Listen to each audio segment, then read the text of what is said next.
One of your key responsibilities as a board of directors is to ensure the correct performance assessment, mentoring, and the support of your chief executive officer. And it does require a little bit of thought to make sure that you have in place the right KPI framework for assessment and to frequently revisit that framework to ensure you're measuring the right outcomes and that those measurements are sort of not subjective and enable you to effectively assess the performance of the chief executive on an annual basis. It's important that you put some thought into the KPIs because often these are a little bit too loose or they're not measurable enough, and so there can be debatable outcomes about assessments of performance at the end of a year. But obviously the main measurable outcomes that you would consider for a chief executive officer would be things along the lines of revenue growth. Typically organisations want to grow their top line and they want to grow their top line profitably. So revenue and profitability would be two key financial metrics that you would have in a CEO assessment program.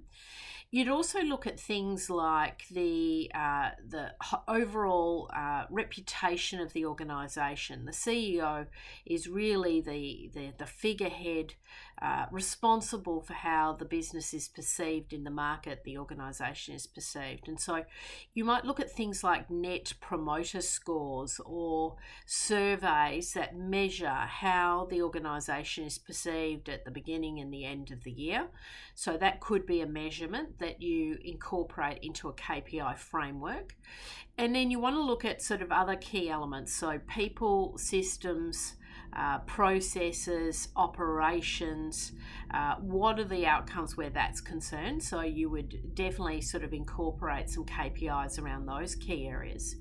And then finally, you might have certain activities that you want to see take place that are going to generate, for example, a new account or de-risk the organisation from a reliance on a particular source of funding, particularly relevant in a not-for-profit, for example. You might want to really focus in on fundraising metrics, moving away from one or two sources of funding for an organisation, so starting to diversify the income stream. So it might not just be about revenue uplift, it might be about diversity of revenue and accounts and how you sort of measure that at the end of the year. Ultimately, you'd probably want a framework where you've got about 8 KPIs that you're measuring, and you need to have those agreed, and we need to agree as to what is a good outcome, what is a meet expectation outcome versus what is an exceed expectation outcome. And getting that clarity from the outset and a frank and open discussion with everyone so everybody's clear, really important. And then finally, it's important that there's a point of contact that the CEO is dealing with in regards to their performance assessment.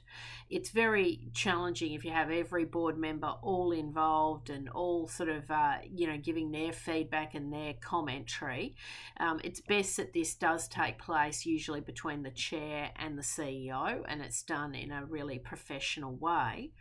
But something also to consider is during the course of the year, just being really careful about everyone on the board, sort of writing positive feedback and or giving negative feedback, and that not being sort of speaking with one voice. The board has to be really in alignment when it comes to the CEO's engagement and in particular performance assessment measures. But if you get the right KPI framework, obviously that drives results in your organisation. It gives the CEO very clear parameters for what success looks like, and generally speaking, we find that when boards and CEOs are in harmony where those matters are concerned, it does create for a more productive outcome for all the parties involved.